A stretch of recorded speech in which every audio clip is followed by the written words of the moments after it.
Yang kedua, saudaraku, tadi keluar, sekarang masuk di tanah Kanaan, merebut. Saya juga melihat ini heran, dari keluar sampai merebut. Jadi saya lihat, oh terima kasih Tuhan, ini perjalanan kami pertama keluar dari dunia dan masuk kepada kesempurnaan siap bagi hari kedatangan Tuhan. Haleluya. Ini perjalanan kita. Disitulah Tuhan akan adakan perkara mujizat, perkara ajaib, perkara yang besar. Ini saudaraku.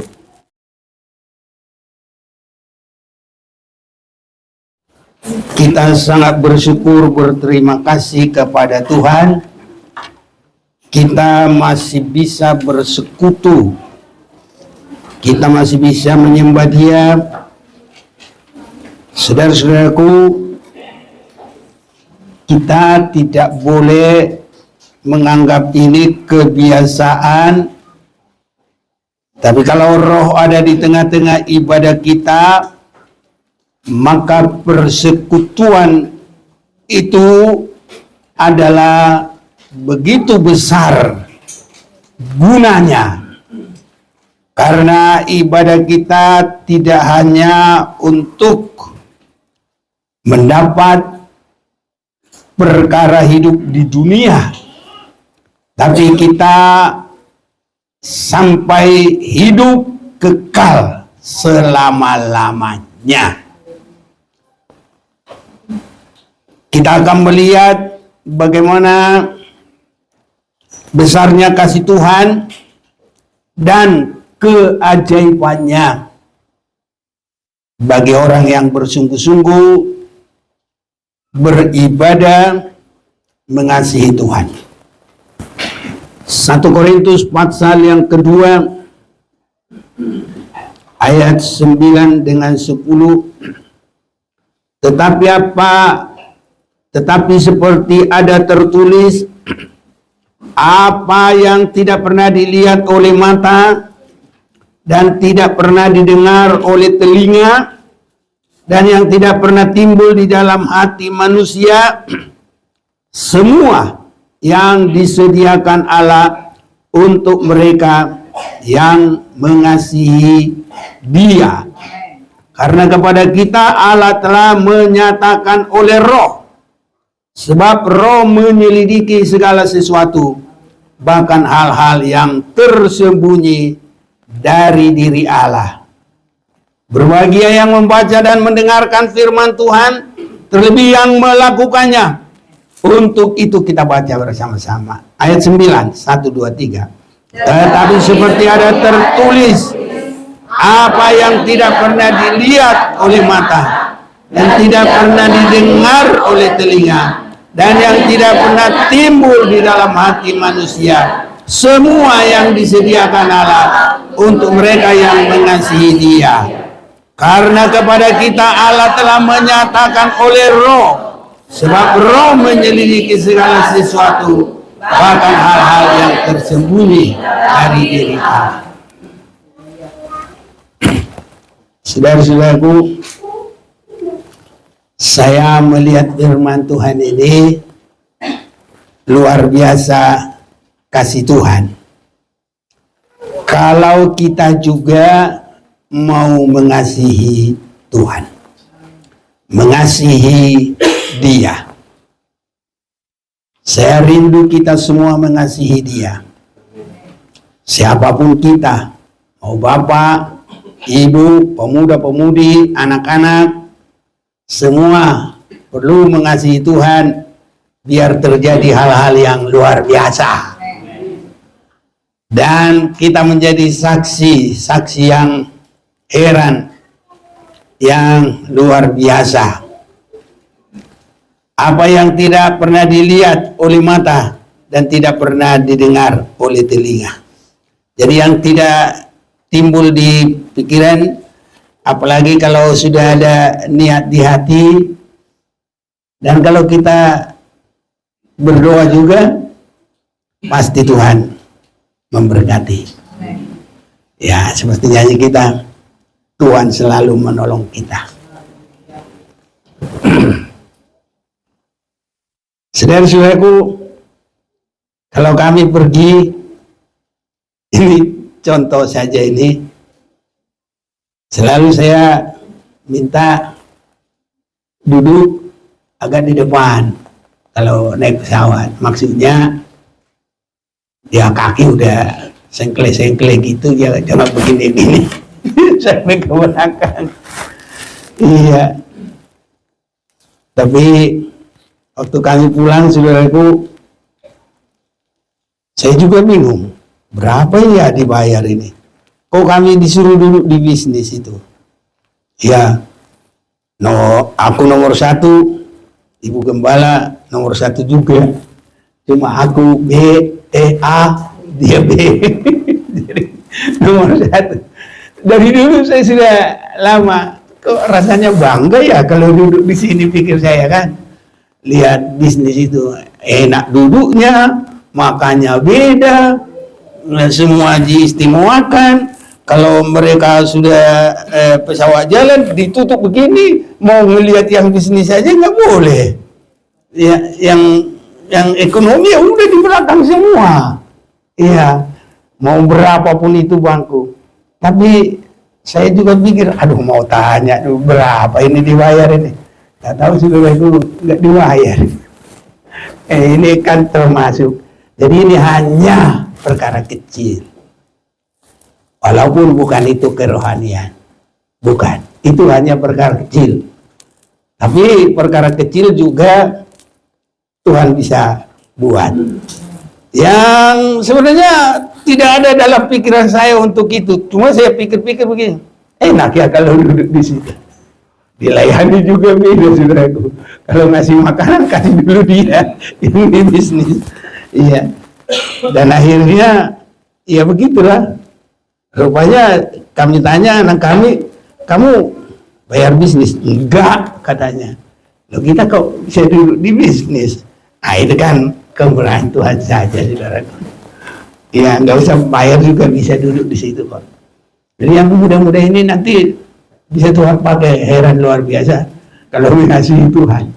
Saya yakin itu, pasti itu. Ya, kalau kami lansia ini, ya yang penting ya jalan. Kata ibuku tadi, ya kita kalau tua-tua begini nggak kemana-mana lagi. Yang penting kalau mau dipanggil Tuhan, jangan nyusahin anak-anak, jangan nyusahin yang hidup.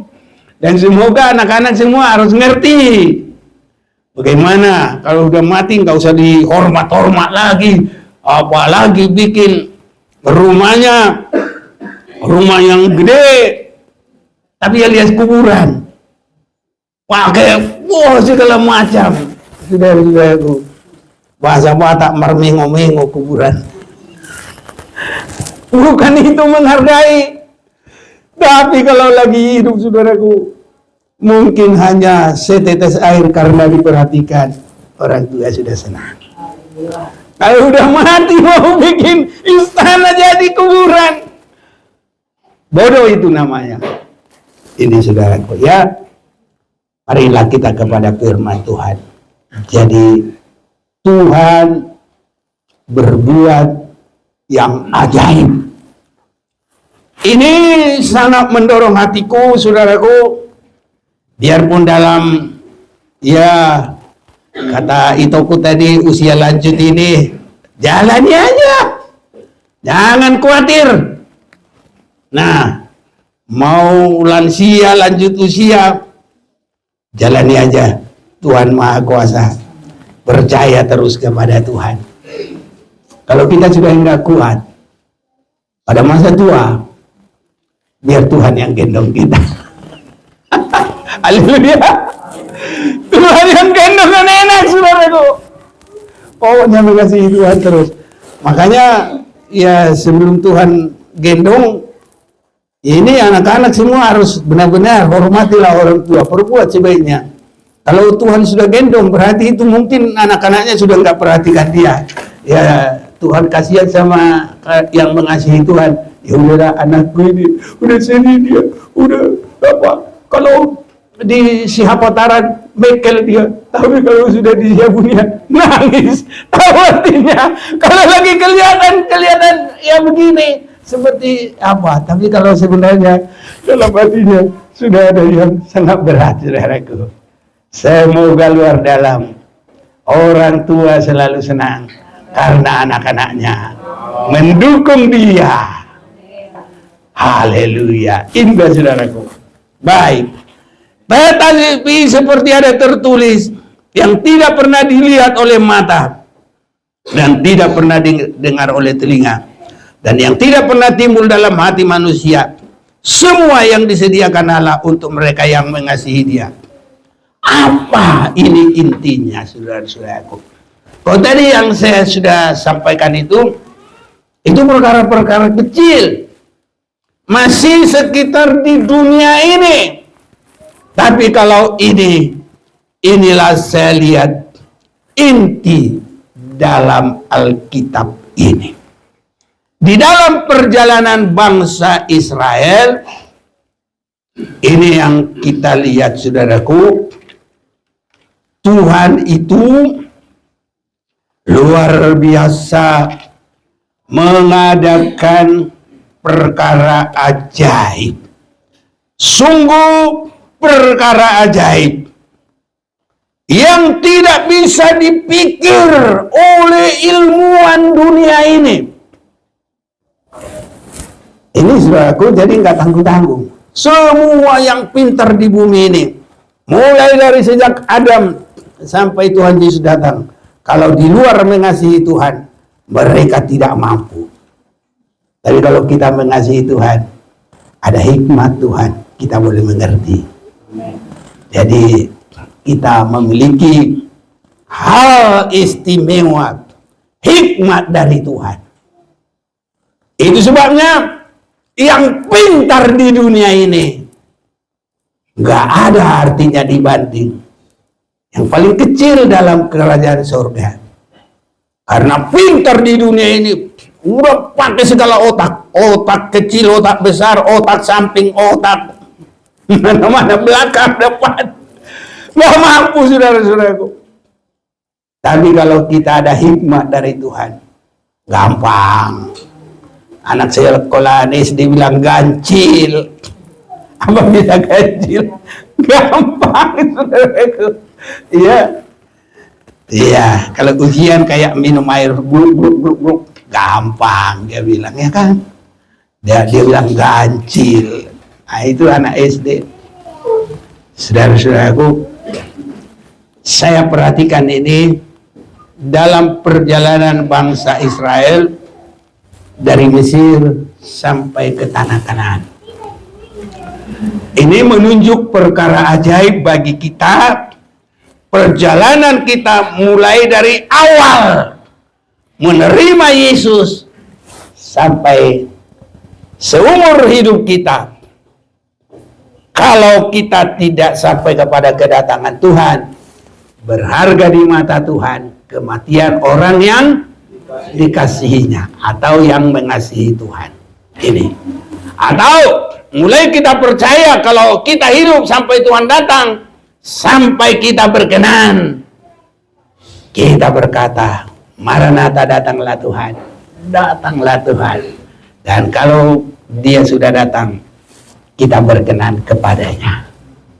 Nah, dalam perjalanan inilah saya lihat Tuhan mengadakan perkara ajaib, mengadakan perkara yang besar. Haleluya. Ya. Pertama sekali, saudaraku, keluarnya bangsa Israel dari Mesir itu menunjukkan pertobatan awal kekristenan secara benar. Itu sebabnya kita harus memiliki ini. Apa itu? Ada satu kesimpulan, ada satu keputusan. Saya harus terima Tuhan dan mau hidup benar di hadapannya. Saudara sudah pernah melakukan itu? Sudah ya? Iya dong, harus dong. Iya. Yang menikah Ada enggak perjanjian? Mau hidup sehidup semati, tidak bisa karena apapun kecuali ada kan perjanjian. Ini supaya nikahnya kuat, jadi harus didahului dengan satu perjanjian. Jadi kita awal sekali jadi orang Kristen, saya mau hidup benar di hadapan Tuhan. Haleluya. Ini harus ada itu. Baru disitulah nanti Tuhan mengadakan hidup yang penuh dengan damai sejahtera, sukacita, karena kita sudah menyerahkan hidup kepada Tuhan. Ini saudara-saudaraku yang kekasih. Ya. Jadi perjalanan bangsa Israel itu dari Mesir ke tanah Kanaan, mereka baru keluar dari Ramses Sukot, langsung kemana? Ke Laut Merah atau Laut Kosong. Haleluya. Nah itu perjalanannya begitu. Dan kalau mereka sudah sampai di sana, sudah terbentur dengan laut. Ini saudaraku. Dari belakang dikejar lagi oleh Raja Firaun bersama dengan tentaranya yang paling hebat. Berapa banyak? Kereta kuda sekitar ayat yang ke-9 ya. Adapun orang Mesir, segala kuda dan kereta Firaun, orang-orang berkuda dan pasukannya mengejar mereka dan mencapai mereka pada waktu mereka berkemah di tepi laut dekat pihak Hirot di depan Baal. Oh ya, tadi aku bilang Keluaran berapa? Oh, Keluaran 14 ya. Ya, Keluaran 14. Wah, kalau begitu kalian harus sarjana semua. Jadi nggak usah disebut ayahnya, tahu saudaraku ya. Tapi ya puji Tuhan lah. Semoga semuanya semakin indah. Ini saudaraku. Berjalan terus dipimpin oleh tangan yang dinaikkan.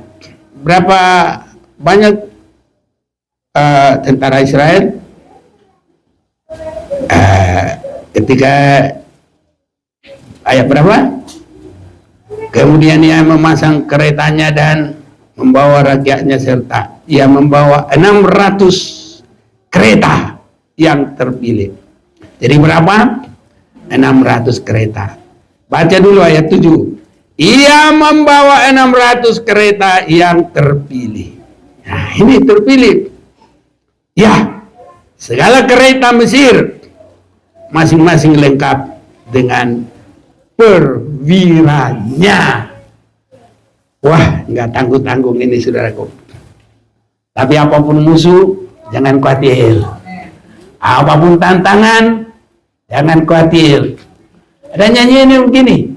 Ku mau cinta Yesus selamanya. Ku mau cinta Yesus selamanya. Meskipun banyak berganti dalam hidupku, ku tetap cinta Yesus. Amin saudaraku. Walau silih berganti, bukan satu aja, silih berganti, nggak tahu berapapun, jangan khawatir. Haleluya. Harus begitu saudaraku. Nah, kuat. Jadi apa yang terjadi? Nggak usah takut. Ya, ayat 13. Tapi berkatalah Musa kepada bangsa itu, jangan takut. Mau 600 berapa? 600 saja tadi. 600 dengan terbilanya saudaraku. Gak usah khawatir apapun itu. Haleluya. Saudaraku harus berani. Amin. Ada iman. Jangan saling menyalahkan. Jangan saudaraku. Tapi teguhkan percaya. Dekatkan kepada Tuhan. Kasih, tingkatkan kasih. Tingkatkan mengasihi Tuhan. Teguhkan semakin beribadah. Yang melayani, tetap melayani. Bilang, ku mau cinta Yesus selamanya. Meskipun badai silih berganti, ku mau tetap cinta selamanya. Oh, haleluya. Ini saudaraku, saya lihat ini heran. Ya, apapun itu waktu dulu itu, pada masa itu Mesir itu hebat loh. Seluruh bumi itu, ya, hebat. Tapi disinilah saya lihat di dalam pasal yang ke-14 ini, Tuhan suruh Musa, ayat 15, berfirman Tuhan kepada Musa, mengapa engkau berseru-seru demikian kepadaku? Rupanya Musa juga sebagai pemimpin sudah mulai takut ya. Katakan kepada orang Israel supaya mereka berangkat. Dalam sesulit apapun berangkat. Haleluya saudaraku. Kalau kita disuruh ikut berangkat, mau nggak? Menghadapi kesulitan apapun, maju terus, maju nggak? Ada yang takut juga, yang takut ya nggak mau lagi. Tapi ini sudah harus berani. Dan engkau angkatlah tongkatmu, ini mulai ulurkanlah tanganmu ke atas laut dan belahlah airnya, sehingga orang Israel akan berjalan di tempat di tengah-tengah laut, di tempat kering. Haleluya. Laut enggak bisa menghambat orang yang mengasihi Tuhan. Ini saudara-saudaraku, jangan khawatir. Bagi bangsa Mesir, ayat 18, maka orang Mesir akan mengetahui bahwa akulah Tuhan apabila aku memperlihatkan kemuliaanku terhadap Firaun, keretanya dan orangnya yang berkuda. Kemudian bergeraklah malaikat Allah yang tadinya berjalan di depan tentara Israel, lalu berjalan di belakang mereka, dan tiang awan itu bergerak dari depan mereka, lalu berdiri di belakang mereka. Demikianlah tiang itu berdiri di antara tentara orang Mesir dan tentara orang Israel, dan oleh karena awan itu menimbulkan kegelapan, maka malam itu lewat sehingga yang satu tidak dapat mendekati yang lain semalam-malaman. Lalu Musa mengulurkan tangannya ke atas laut, dan semalam-malaman itu Tuhan menguapkan air laut dengan perantaraan angin timur yang keras, membuat laut itu menjadi tanah kering, maka terbelahlah air itu. Demikianlah bangsa Israel berjalan dari tengah-tengah laut di tempat kering, sedang di kiri dan di kanan mereka air itu menjadi tembok bagi mereka. Orang Mesir mengejar dan menyusul mereka, segala kuda Firaun, kereta dan orangnya yang berkuda, sampai ke tengah-tengah laut. Dan pada waktu jaga pagi, Tuhan yang di dalam tiang api dan awan itu memandang kepada tentara orang Mesir, lalu dikacaukannya tentara orang Mesir itu. Ia membuat roda keretanya berjalan miring dan maju dengan berat, sehingga orang Mesir berkata, marilah kita lari. Jadi musuh lari, meninggalkan orang Israel, sebab Tuhanlah yang berperang untuk mereka melawan Mesir. Jadi musuh juga sudah mengerti Tuhan berperang. Berfirmanlah Tuhan kepada Musa, ulurkan tanganmu ke atas laut, supaya air berbalik meliputi orang Mesir, meliputi kereta mereka dan orang mereka yang berkuda. Musa mengulurkan tangannya ke atas laut, maka menjelang pagi berbaliklah air laut ke tempatnya, sedang orang Mesir lari menuju air itu. Demikianlah Tuhan mencampakkan orang Mesir ke tengah-tengah laut.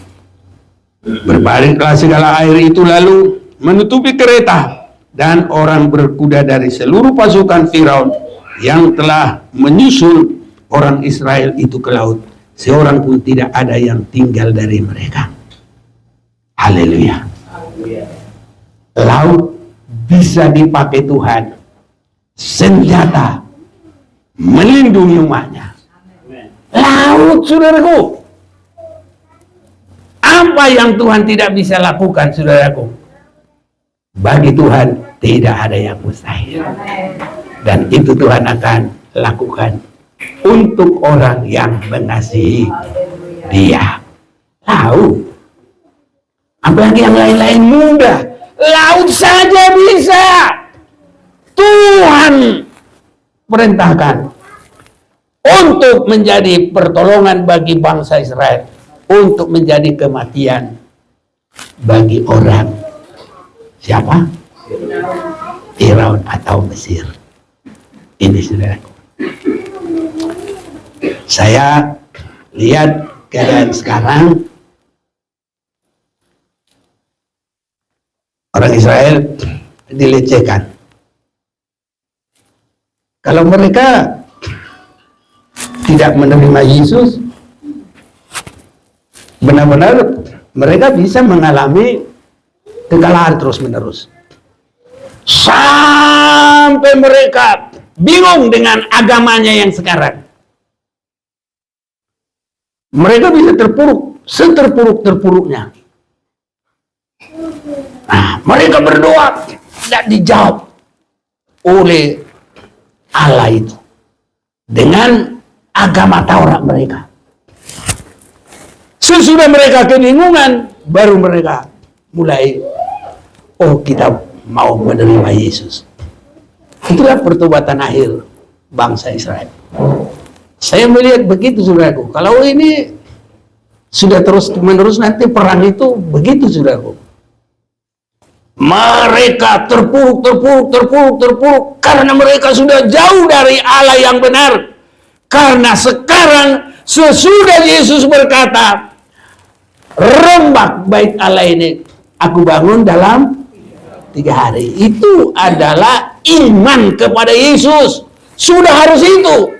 Sehingga Yohanes 14 ayat 6, akulah jalan kebenaran dan hidup. Tidak ada seorang yang sampai kepada Bapa tanpa melalui aku. Supaya itu boleh terjadi, mereka harus gagal dulu dalam ibadah lamanya. Jadi mereka bisa mengalami kegagalan. Jadi kalau bangsa Israel terpuruk, jangan kecil hati. Jangan kita ikut-ikutan. Kalau mereka nanti terima Tuhan, ya tidak ada lagi pintu terbuka bagi di luar orang Israel. Jadi itu biar urusan Tuhan. Tuhan yang atur. Membuka jalan keluar bagi kita. Mulai dari pertobatan awal sampai meningkat rohani, siap bagi hari kedatangan Tuhan. Ini saudara-saudaraku. Jadi contoh orang Israel itu mulai keluar dari Mesir, pertolongan sampai laut dipakai oleh Tuhan menolong mereka. Kalau mereka lagi mengasihi Tuhan, haleluya. Tapi oleh kedegilan hatinya, mereka akan gagal terus. Waktu mereka sudah sampai dalam puncaknya, dalam kedegilan hatinya, bait Allah yang bagus yang dibangun Raja Salomo dihancurkan oleh Nebukadnezar. Dan saat itulah ditawan Daniel, Sadrak, Abednego, dibawa ke Babel. Berapa puluh tahun? 70 tahun. Itu harus dialami, saudara-saudara. Ya. Jadi kalau mereka sekarang ini sama sekali masih mengecilkan Yesus, dia bukan Tuhan. Ada pemimpin tur di sana. Saya pemimpin tur dari Indonesia, dipercayakan, ya ini kelurahan Tuhan. Saya ngomong, namanya Odet. Ya, kamu nggak percaya Yesus itu Tuhan? Udah ada di dalam Injil saya, dia cuma nabi. Begitu, saudara-saudaraku. Yesus sudah datang, sudah melaksanakan 3 hari dia dikubur. Amin. Tapi dia sudah bangkit. Tapi mereka sampai sekarang belum menerima. Mereka bisa mengalami keterpurukan nanti, saudara. Ini. Jadi, karena Filistin itu Tuhan sudah buat itu untuk polisi mereka. Kalau mereka nggak mau sungguh-sungguh menang Filistin. Itu dari dulu itu. Makanya waktu bangsa Israel sudah keterpurukan, tampillah Simson. Simson terkenal dengan kok Goliat, Delilah. Simson, Delilah. Ini saudaraku. Ya, habis itu orang Filistin, cuma dia sendiri. Senjatanya enggak senjata ampuh. Cuma apa? Rahang keledai. Haleluya. Hantam semua, mati lawannya. Kalau Tuhan yang menyertai, mau musuh apapun dulu, semua negara sekitar, Irak, Mesir, apa semua itu, Jordania yang paling dekat, 6 negara hancur cuma berapa jam? 6 hari apa 6 jam? 6 hari ya. Perang 6 hari. Habis. Sekarang cuma Hamas yang kecil. Mereka kedodoran, saudaraku. Dikecilkan. Tapi saya belum mengerti apakah ini sudah kepada akhir. Dan kalau ini kepada akhir, mereka akan terus terpuruk, saudaraku. Sampai mereka terima Tuhan. Tapi kalau itu terjadi, tertutuplah. Makanya kita sekarang sungguh-sungguh.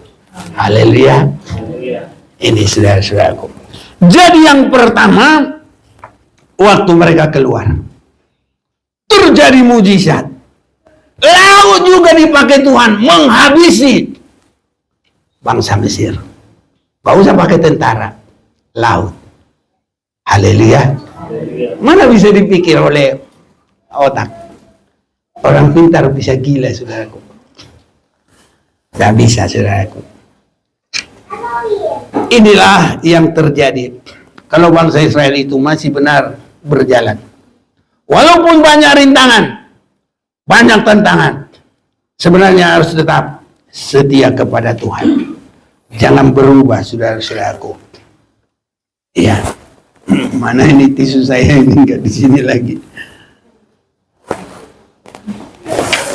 Oh, turun ke sini. Haleluya. Kita mau nyanyi dulu. Ku mau cinta Yesus selamanya. Ku mau cinta Yesus selamanya. Ku mau cinta Yesus selamanya. Meskipun badai silih berganti dalam hidup, ku tetap cinta Yesus selamanya. Ya Bapa, Bapa, ini aku anakmu, layakkanlah seluruh hidupku.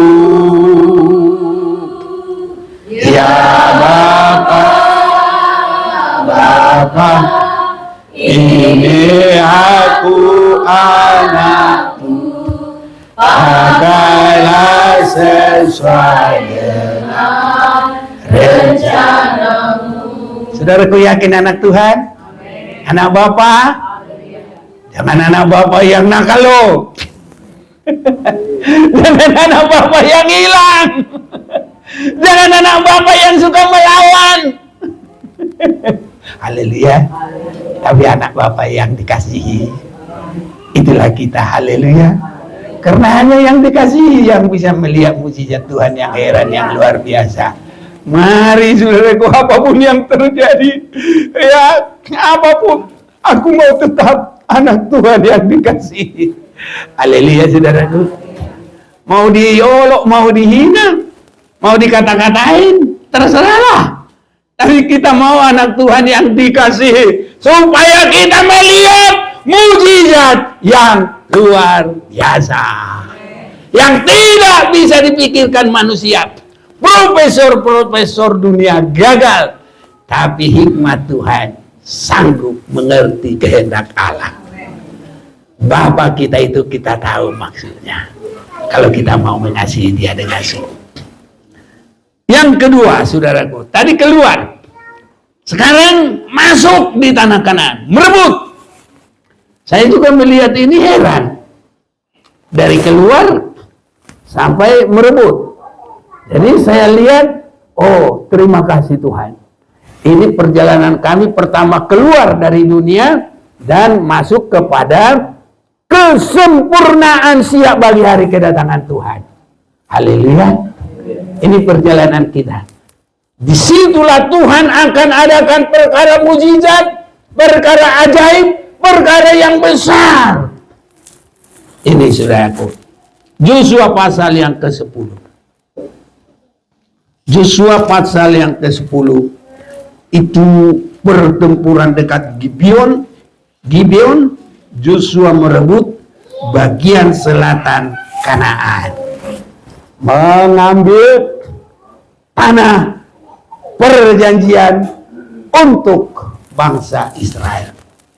Jadi kita untuk siap bagi hari kedatangan Tuhan. Haleluya. Ini mujizat yang kedua yang tidak masuk di otak manusia, sampai profesor-profesor dunia bingung. Gimana bingungnya? Matahari berhenti. Haleluya. Waktu profesor-profesor menghitung peredaran bumi, mereka hitung hilang 1 hari. Mereka nggak mengerti bagaimana jawabannya. Hanya Alkitab yang bisa menjawab. Kapan berhentinya matahari? Sewaktu Yosua merebut tanah Kanaan. Haleluya. Hebat ya anak Tuhan ya. Ngerti, kalau kita cinta Tuhan, mengerti Alkitab, luar biasa. Profesor orang-orang pintar dunia bingung. Sana bingung, sini bingung. Kita tidak bingung. Bersuka cita dalam Tuhan. Haleluya. Senang jadi anak Tuhan. Mudah-mudi senang jadi anak Tuhan. Setia yang mengasihi Tuhan. Haleluya.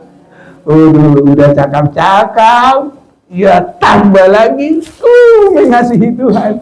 Ya dah, lengkaplah rohani dan jasmani. Indah semuanya. Haleluya. Jangan mau jauh dari Tuhan. Amin. Setia terus kepada Tuhan. Amin. Haleluya. Senang jadi anak Tuhan. Ayo kita baca ya. Yosua 10. Yosua pasal 10. Saya mau yang cepat aja ya. Ayat 12. Lalu Yosua berbicara kepada Tuhan pada hari Tuhan menyerahkan orang Amori. Ini orang yang terkuat di tanah Kanaan. Ini yang ditakuti oleh 10 orang pengintai yang disuruh Musa. Hanya 2 yang tidak takut. Siapa? Joshua dan Kaleb. Ia berkata di hadapan orang Israel, matahari berhentilah di atas Gibeon dan engkau bulan di atas lembah Ayalon. Matahari berhenti untuk menolong umat Tuhan sampai umat Tuhan tuntas menang dalam peperangannya. Haleluya.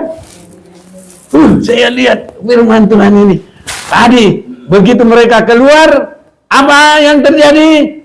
Laut terbelah dan laut menutupi musuh bangsa Israel. Untuk memasuki tanah Kanaan, matahari berhenti sampai Joshua mengalahkan semua musuh. Tuhan pakai matahari. Hebat enggak, saudaraku? Dunia tidak bisa memikirkan, tapi kita dengan percaya, tinggal percaya saja. Yakin Tuhan tolong. Apa yang tidak timbul dalam pikiran, Tuhan bisa berbuat.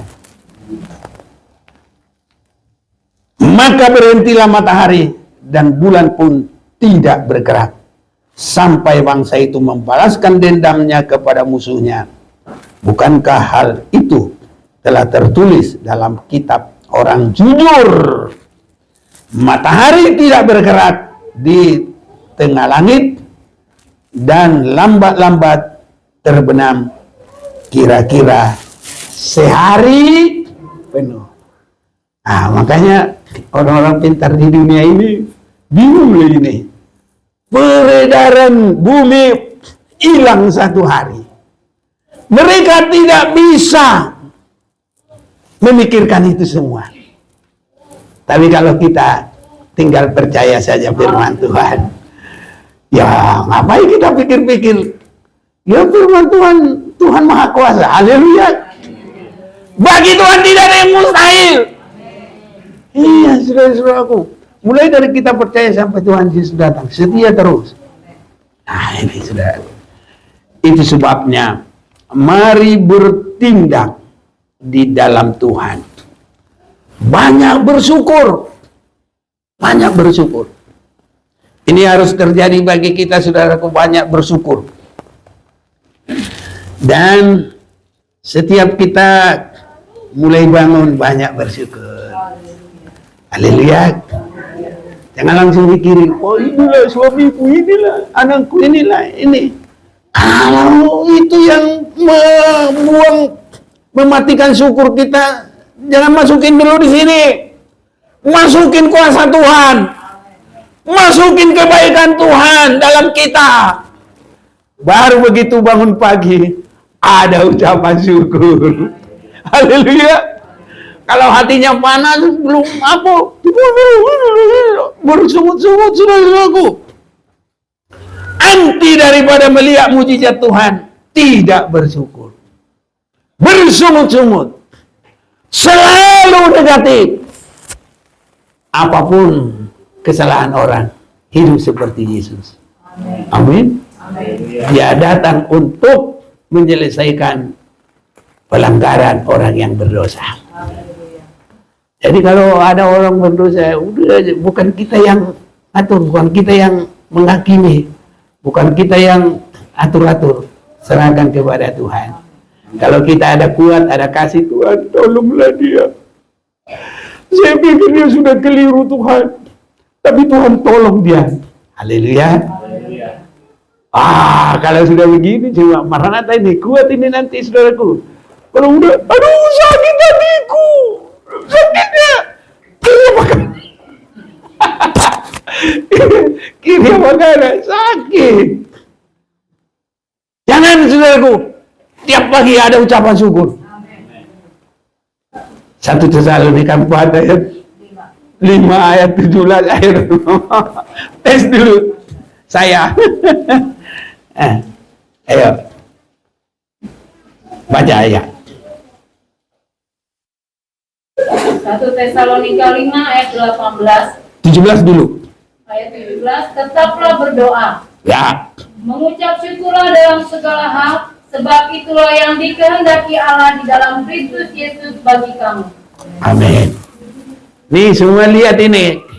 Suaminya apapun itu, ambil yang positifnya yang bisa mengambil ucapan syukur. Haleluya. Jangan langsung ngata-ngatain. Sakit hatiku. Kepada sesama juga, saudaraku.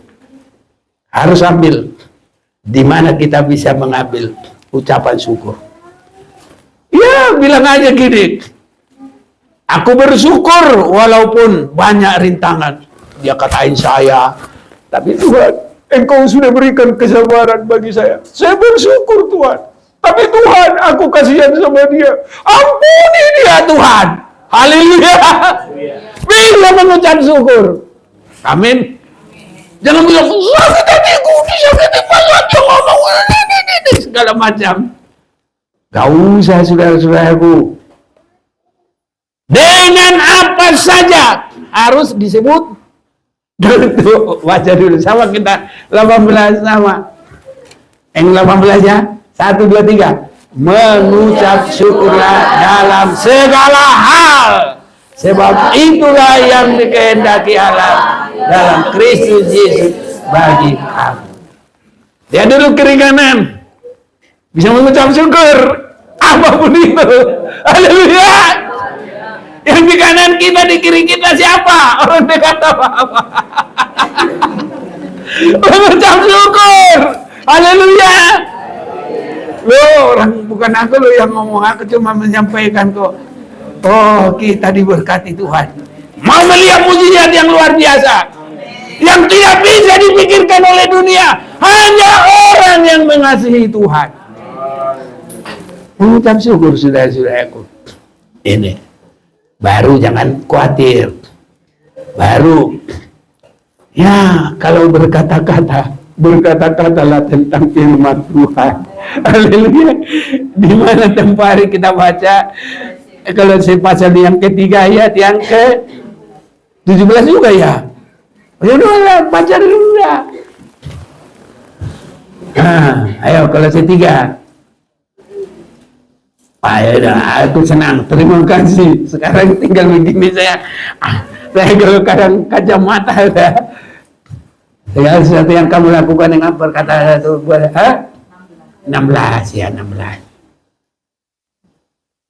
Hendaklah perkataan Kristus diam dengan segala kekayaannya di antara kamu, sehingga kamu dengan segala hikmat mengajar dan menegur seorang akan yang lain sambil menyanyikan Mazmur. Jangan menyanyikan yang enggak baik-baik, tinggalkan saja. Ya, sudah. Tapi kita menyanyi puji-pujian dan nyanyian rohani. Amin. Jangan nyanyian dunia. Kamu mengucap syukur kepada Allah di dalam hatimu. Haleluya. Mengucap syukur. Banyak bersyukur, banyak berkat. Amin. Banyak bersyukur, banyak berkat. Apapun yang terjadi, banyak bersyukur, banyak berkat. Tuhan nanti akan menyatakan yang tidak timbul di hati, yang tidak timbul dalam pikiran, yang tidak terpikirkan manusia, tapi Allah lakukan bagi orang yang mengasihi Dia. Ku mau cinta Yesus selamanya. Mari kita mau datang kepada Tuhan.